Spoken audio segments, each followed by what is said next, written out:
Hello, BookTube. Hello, friends. Welcome to Lizzie Faye Loves Books. I'm Elizabeth, and I am in the car because I am going to work today for the first time since March. I am still furloughed from my theme park job because I'm just part-time, and they haven't even called back all the full-time people yet in my department. But I'm going to sub for a half a day at a middle school, and I'm going to wear my mask. I've got a couple of them, and I'm prepared. So I'm excited. I was getting ready and getting dressed, and I just thought, well, I'll turn on YouTube while I'm getting dressed. And Shannon Riddler popped up with her Friday reads, and I was like, oh my goodness, it's Friday.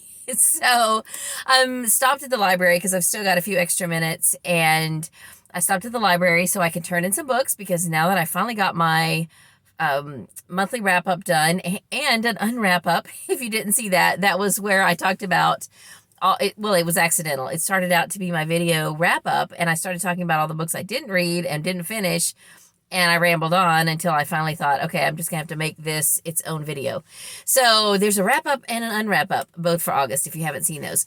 And so anyway, it's Friday, and I had originally thought maybe I would do like a vlog maybe for this month or for like the Fall into Reading Challenge or something, but I'll probably do good just to do a Friday Reads and update you. So I have finished one of the books that I started that I hadn't finished in April. April, wow. Okay, August. There were 4 books I started in August that I had the intention of finishing in August, and I didn't. And there were 2 other books that I wanted to start and didn't. So those 6 are kind of my higher priority right now. And one of them is a middle grade book. It is The Book of Three by Lloyd Alexander. It's the first book in the Chronicles of Prydain. This was really cute. I really did enjoy it. It was a lot of fun. It's a kind of a medieval fantasy sort of story, and I'm really looking forward to the rest of them. Book 5 in the series is a Newbery winner from the 60s, I think 1969. Book 2, The Black Cauldron, I already have checked out from the library. It's going to be well, actually, this series is probably about the only thing I'm going to check out from the library for the next couple months. I'm just going to focus on reading my own books. And by the way, that is another readathon that I didn't know about it when I first filmed my what I'm planning to read. I am doing the Fall into Reading Challenge, and in October I'm going to do the Mandyathon. Well, there's another challenge I learned about that's going on this month in September, and oh dear, I will have to come back and add in the name, the booktuber, and I'm so sorry.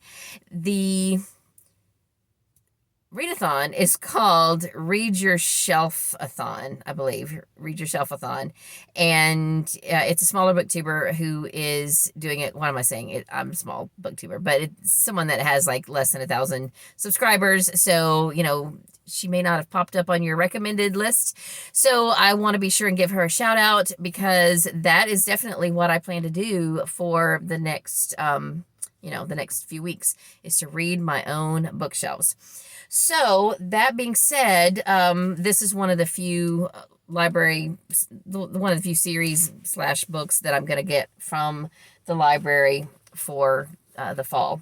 And my next focus then that I've been reading since I finished this yesterday, and it took me 3 days. So like to finish it, and it's less than a 200-page book, but I'm just not fast reading in print. And also sometimes on the first day or 2 of the month, I have a hard time just jumping back in because I have made such a push to read everything possible, at the end of the month. And so this month, what I did the first couple of days was watch some YouTube videos. I'm kind of toying with the idea of getting into the fancy bullet journaling. It's not going to be fancy, but I have all these scrapbook supplies, and I've gotten out of the habit of scrapbooking, which I'm going to get back into. But I've been watching some journaling videos and thinking that I would like to maybe try that. So, lost my train of thought. That's easy for me to do. Oh, so I watched some videos on Hoopla. Instead of using up all my borrows for audiobooks, which I didn't really have that many that I wanted to get off Hoopla, and I didn't want to waste my borrows, I borrowed some episodes of Emily of New Moon, which is, of course, based on the books by Lucy Maud Montgomery. And I've seen some of those before. I'm pretty sure I've seen all the first season, but I just started at the beginning a month or so ago, and I checked out 2 or 3 more of those. So I'm only like halfway through season 1, but it's so good. It's just really good. It's a little darker than Anne of Green Gables, a little more mystical, kind of. There's some, not really ghosts, but visions and things of ghosts, and I don't know. It's just a little bit spookier maybe than some of the other. It's kind of gothic, maybe, I guess would be a good way to put it. And her aunt, oh my goodness, her aunt does kind of get better, but I mean, in the beginning of the series, she wants to kill her cat, and she's just awful. And her name's Elizabeth, Aunt Elizabeth.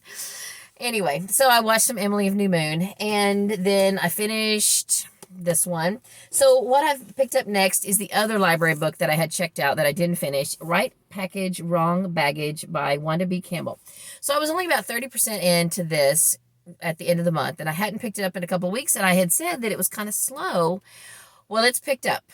And I was reading, this morning I picked it up for the first time in a couple of weeks, and I got to the wrong baggage part, where the love interest is explaining his past and talking about it.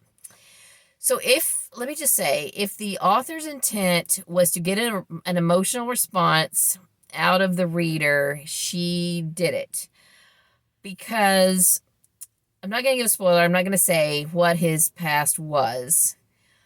But I got so mad at the girl, the lady, the female, because she just flew off the handle and acted like he had done something to wrong her, and he hadn't. His past was in the past. He's a Christian now. This is Christian fiction, by the way. She was so vicious and made some of the worst hurtful comments and didn't even listen to what he said. And what she did hear, she didn't believe. And I was just so mad at her. I was like, listen, lady, you need to just calm down. And so, anyway, I think she's going to kind of come around. But if I were him, I would have a really hard time getting past what she said. And he's going to have a really forgiving heart, which, we're supposed to. As Christians, we're supposed to. As humans, we're supposed to. But I tell you what, and so now because of the way she feels, she's gone and won't let her son spend time with him. And I think that's going to backfire, because now who she has agreed, who is taking care of her son, I think is going to turn out to be a criminal. So anyway, I'm only right at the halfway point, but I need to talk about this book with somebody. If you read Christian fiction and you're willing to read this, see if you can get it. And I don't want to even chat about it publicly. I don't know. I need to talk about this book with somebody. Okay, so on audio, I started in my car The Burning Maze by Rick Riordan, and I just finished the first disc of that. And on my phone, I am listening on Hoopla to Maisie Dobbs. And I don't want to take time right now, but I wish that I had known ahead of time. I was so afraid to start this because I didn't know if I would connect with it. I actually did. There's something going on. There's some references to some things that happened in World War I that I do know a little bit about, and because one of my husband's ancestors was involved in it, and it's pretty cool. So anyway, I'll talk about that later because I'm in my car. It's getting hot, and I want to take my phone in while I'm checking out books. I want to see if I can get this uploaded, and then maybe you'll be able to see this before I even get done subbing. Then my next print book I had said was going to be If Fried Chicken Could Fly by Paige Shelton. This is my mystery book for Mystery Book Club next week. So I have 6 days to read it. I opened this. I mean, this may not look dense to you, but this is pretty small print and it's dense and it's almost 300 pages. I was like, oh no. I had already said I was going to buy it on my Kindle, and then I got the library copy and I thought, well, maybe I'll save the money. It was like $3.99. So I thought, okay, I'm going to buy this and I'm going to listen to it text to voice. So I bought it last night and that's what I'm going to do. That's the only way I'm going to get through it. It's just too small. The print is too small. Okay, that's it for my Friday reads, and I'm starting to sweat. I'm in my car, so I'm going to get out, and I'm sorry, my phone, I can see it like pausing and freezing up, and I don't know why it does that. I really need to delete some more stuff off my old phone. It's a much better camera. Anyway, that's all for this video. I will talk to you soon. I hope you're having a great day. Read a good book, and God bless you.